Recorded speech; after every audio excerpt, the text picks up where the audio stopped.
A cast member of Street Outlaws, that's a Discovery TV show, has died while filming in Las Vegas. Minutes ago, tragedy struck in a fiery Las Vegas race when Ryan Fellows' car smashed into the deadly curve known as Apex and erupted in flames. Fox host Danny Maston joining us in studio with more on that incident that led to the death of Ryan Fellows. Ryan wasn't just any racer, he was a beacon of hope, shining brightly in the racing world. His sudden death has snuffed out this light, casting a deep shadow over everyone who knew him. Street racing, with its thrilling speeds, conceals life-threatening danger. Let us uncover the chilling details behind what really caused Ryan Fellows' devastating crash. A tragedy on the track. A participant from the TV show Street Outlaws on the Discovery Channel sadly lost their life during filming in Las Vegas. The accident happened near a place called Apex, leaving the whole crew and fans deeply saddened. When someone well-known passes away, it feels like a bright light has gone out. At first, it's hard to believe what has happened. You watch their last moments still in disbelief until reality hits. But life insists that we gather ourselves and keep moving forward. Unseen footage hinted at a secret that could change everything, leaving more questions than answers. Street racing is always risky, and over the years there have been many accidents and injuries. The show usually has safety precautions in place to keep everyone safe during these fast-paced races. But even with all the precautions, accidents can still happen, as we saw with the tragic case of Ryan Fellows. But who was he? What role did he play on the show, and what legacy has he left behind? Fellows was a private person, especially when it came to his family life. Born on November 20th, 1981, he wasn't just a car enthusiast, he also loved basketball and had a career in sales and advertising. Although he and Richard Rawlings from Gas Monkey Garage never met, they probably would have had a lot in common. News outlets like Deadline and TMZ confirmed the heartbreaking incident, and the production of the show has been put on hold indefinitely. His sudden death is a huge loss, not just for his family and friends, but for the entire Street Outlaws community. His love for racing and his competitive spirit will be remembered by all who knew him or watched him race. As we think about his life and the impact he had, it's a reminder of how fragile life can be and how tightly knit the racing world really is, as they mourn the loss of one of their own. Recently, there was some sad news that hit the racing community hard. He passed away in a tragic accident, and both the racing world and the Discovery Channel shared their deep sadness. They sent their heartfelt condolences to his family, expressing how hard this loss has been for everyone. Though their messages were what you'd expect in such a situation, you could feel the emotion behind them. He leaves behind his wife Elizabeth and their two kids, Josiah and Olivia. Both Elizabeth and Josiah talked about how much he loved his family and his passion for cars. Josiah in particular mentioned how he wants to honor his dad by looking after the family and keeping his legacy alive. Olivia, who's only 10, hasn't spoken publicly about it yet. Elizabeth at first thought the news of the accident wasn't real, but then she was faced with the harsh reality. She shared how he had lost control of his car before the accident happened. There isn't any video of the crash, and it's not clear if Discovery Channel will ever release any footage. The public's response has been mixed. Some think Discovery should have done more to prevent the accident, while others have focused on supporting his family during this difficult time. If anyone wants to send their condolences, they can sign a guest book on legacy.com. There's also a GoFundMe page to help his family, but it hasn't reached its goal just yet. Let's remember those who left a lasting impact as we explore one vibrant life cut short: the unseen risks of underground racing. At Tuna No Crust, we remember him for his lively personality and all the fun moments he brought, like when he raced a Lamborghini against a truck. His passing, much like other recent celebrity deaths, has left a big gap that can't be easily filled. Even though this is a sad time, we're choosing to remember and celebrate all the good he brought into the world. Fellows jumped into the exciting but dangerous world of underground car racing and quickly became a standout. His dedication and natural talent for racing caught the attention of many fans while he was on the show Street Outlaws Fastest in America. Sadly, a tragic accident during one of these high-speed races took his life, leaving his followers heartbroken. His family has since decided to take legal action against the show and the network, hoping to uncover exactly what led to the accident that claimed his life. As they searched for answers, more details and facts that had been overlooked started to come out. He was loved in the racing world for his enthusiasm and skill, which made his sudden death even more shocking for his fans. It cast a deep sadness over how he was remembered, leaving many unanswered questions. Going back to his earlier life, he was born on November 20, 1981. While his passion for cars defined much of his public image, he also had other interests. He loved basketball and was skilled in sales and marketing. Although he became well known from his time on Street Outlaws, much of his personal life, especially his career in racing, remains largely unknown. Interestingly, despite his involvement in the racing scene, he doesn't have an IMDb profile, which is unusual given his active role on TV. He kept his personal and family life private, even though his appearances on the show were quite significant. In a 2021 episode, he made an impression by driving a Lamborghini Huracan, a rare choice in drag racing. This was a testament to his unique style and his desire to stand out. But this wasn't without its risks. During that episode, he came dangerously close to crashing the car, a moment that fellow racer Brian Britt remembers vividly. Britt recalled how the $300,000 supercar nearly spun out of control, with him managing to regain control just in time. It was a reminder of the unpredictability and danger that come with street racing. Even the best racers, like him, are not immune to the risks. Fortunately, he avoided disaster that day, saving both himself and the prized Lamborghini in a split second. But that close call wasn't the worst moment in Ryan's racing career. While many media outlets have focused on his fame, there's surprisingly little information about his specific activities on Street Outlaws. What's clear, though, is that Ryan was more than just a racing enthusiast. He truly loved the thrill of driving. Tragically, the very thing he loved so much led to his untimely death, leaving a painful gap in the lives of those who knew him. Before diving into the details of the accident, let's take a moment to understand the backdrop, the show Street Outlaws. Now, let's dive into the world that captivated him and many others. Oklahoma City's Speed Demons. Premiering on the Discovery Channel in June 2013, Street Outlaws brought the dangerous world of illegal street racing to the screen. Right from the start, the show pulled in viewers with its intense races and the drama that unfolded both on and off the road. The idea behind the show came from the hidden world of street racing, where safety rules are often pushed aside in favor of speed and thrills. Produced by Pilgrim Studios with Discovery Channel, it aimed to introduce this underground culture to a broader audience. Oklahoma City, known for its fast cars and dedicated racers, became the perfect backdrop for the series and its high-stakes competitions. Before the cameras started rolling, the drivers on Street Outlaws were already well known in both local and national street racing. The show gave them a chance to showcase their talents and, in many cases, settle old scores.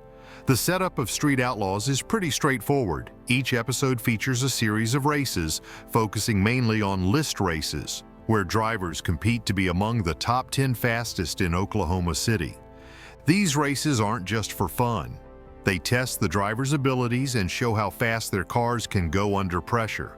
Viewers get to see everything that goes into preparing for a race, from tweaking the cars to strategizing against their rivals. There's also a lot of mind games as racers try to get into each other's heads. The stakes are high because these drivers are putting both their reputations and their cars on the line. Unlike other racing shows, Street Outlaws spends a lot of time highlighting the personalities of the racers. Each one has their own set of skills, background, and racing style. This focus on their personal stories is one of the reasons the show has built such a strong fan base, with people really getting invested in the lives of these racers. At the center of the show are the drivers, who are much more than just people behind the wheel.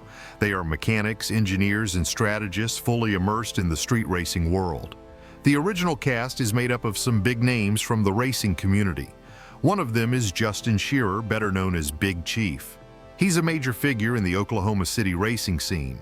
Big Chief is not only knowledgeable about racing, but he also has a personality that draws people in. His expertise in tuning cars and staying calm when things get intense has made him a key player in street racing. Big Chief's car, the Crow, is a modified 1972 Pontiac Le Mans that has become iconic on the show. He's always working to make it faster, constantly pushing the limits of what it can do. Then there's Sean Ellington, who goes by Eliminate Nova. Sean is known for his aggressive racing style and tough demeanor. His car, a 1969 Chevrolet Nova, is a beast on the track, and like Big Chief, he spends a lot of time improving it to make sure it's one of the fastest. But their cars aren't the only interesting part. The friendship between Sean and Big Chief is a big part of what makes the show engaging. They share a strong bond that brings more depth to the races. Another key racer is David Comstock, or Daddy Dave. He's known for being calm and calculated, which shows in his racing style. His car, Goliath, a modified Chevy, is one of the fastest on the show, and his careful approach has made him a strong competitor in the world of street racing. Next, we explore Ryan's life, both on the racetrack and off it. Racers and family men. Street Outlaws has introduced many other racers, each bringing their unique style to the competition. One standout was Ryan Fellows, an American racer who had a fearless attitude on the track. Beyond racing, Ryan was also a dedicated family man, passionate about cars, basketball, and his career in sales and marketing. His energy and love for his family earned him admiration, reminding viewers that these racers have full lives outside of their street racing careers. Ryan's sudden passing left not just his family and friends grieving, but also the wider racing community and his many fans. He was admired for his energy and his deep love for racing. Even as Street Outlaws continues to explore the high-adrenaline world of street racing, Ryan Fellows' memory lives on as someone who followed his passion wholeheartedly. Behind the scenes of Street Outlaws, the cars are just as important as the drivers. These aren't your typical vehicles, they are high-performance machines built for extreme speed. The show features muscle cars that have been heavily modified with powerful engines, upgraded suspensions, and strong drivetrains. Some of these cars can reach more than 3,000 horsepower, making them capable of mind-blowing speeds. Each racer has a car that reflects their unique style and personality. For instance, Big Chief's Pontiac Le Mans, Eliminate Nova's Chevy Nova, and Daddy Dave's Chevy are some of the standout cars on Street Outlaws. The drivers spend not just time, but also a lot of money, sometimes hundreds of thousands of dollars on their cars to make sure they're ready for competition. But the cost isn't just in dollars, it's a reflection of the deep passion these racers have for what they do. It's this commitment that makes Street Outlaws such a popular show in the world of automotive sports. However, the show hasn't been without controversy. Since street racing is illegal in many places, including the US, some have criticized Street Outlaws for promoting a dangerous and unlawful activity. Producers of the show do acknowledge these concerns. The races you see on the show are held in controlled environments with strict safety protocols in place. But still, it's important to remember that the roots of Street Outlaws come from a world where street racing was often underground and illegal, sometimes with deadly consequences. Despite the criticism, the show has managed to strike a balance between showing the thrill of street racing and reminding viewers of the risks. In fact, Street Outlaws doesn't shy away from showing what can happen when things go wrong, including crashes and mechanical failures. As the show nears 2 decades on air, its influence on the motorsports world is hard to ignore. It's brought street racing into the mainstream and sparked interest among a new generation of drivers eager to chase the excitement they see on TV. But that's not the whole story. Street Outlaws has grown far beyond the original show.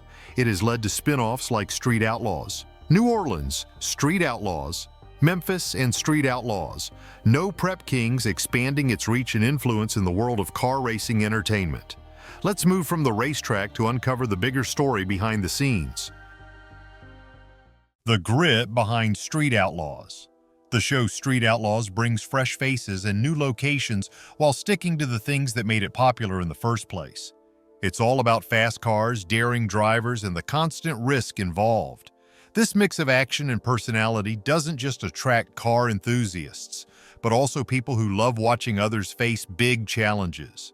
The racers on Street Outlaws are regular folks with an extraordinary drive to succeed, willing to risk everything for a chance at fame. But here's the big question. What's the real connection between Street Outlaws and Warner Brothers Discovery? And could the network be hiding details about the tragic end of Ryan?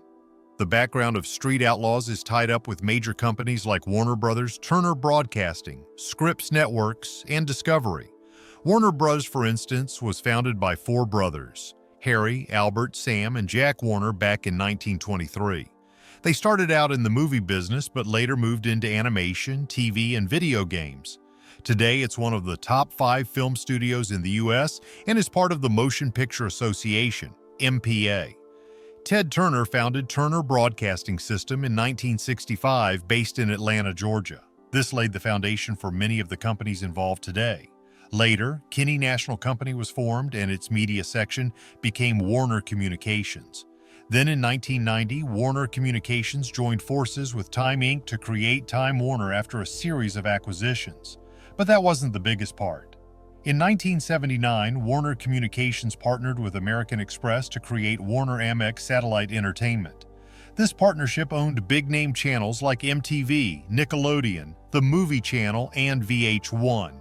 But Warner Communications bought back American Express's share in 1984 and sold the whole joint venture to Viacom a year later, which eventually became MTV Networks, now Paramount Media Networks. However, this was not the only step Warner took. In 1982, Warner bought Popular Library from CBS Publications, and just 1 year later they launched the Discovery Channel, which was renamed Discovery Communications in 1994. Fast forward to 2008, Scripps Networks Interactive was born, splitting off from EW Scripps Company's cable division. But here's where things get more interesting. In 1996, Time Warner Entertainment took over Turner Broadcasting. This led to its merger with AOL in 2001, creating AOL Time Warner. However, they dropped AOL from the name in 2003. Time Warner later spun off its cable division in 2009, which became Spectrum, while AOL was bought by Yahoo. Still, that's not the end of the story. Time Inc. was spun off in 2013, and Meredith Corporation, now Dotdash Meredith, later acquired it. Then in 2018, Discovery Communications and 8andIT made major moves by acquiring Scripps Networks Interactive and Time Warner respectively, renaming themselves Discovery Inc. and Warner Media. But this wasn't even the most significant shift. In 2022, Warner Media and Discovery Inc. merged to form Warner Bros. Discovery in a massive $43 billion deal with David Zaslav as CEO. This move created a global entertainment giant combining the strengths of both companies, which now includes Street Outlaws among its major offerings. What do you think the future holds for Warner Bros. Discovery under David Zaslav's leadership? Leave your comments below and don't forget to subscribe for more insights.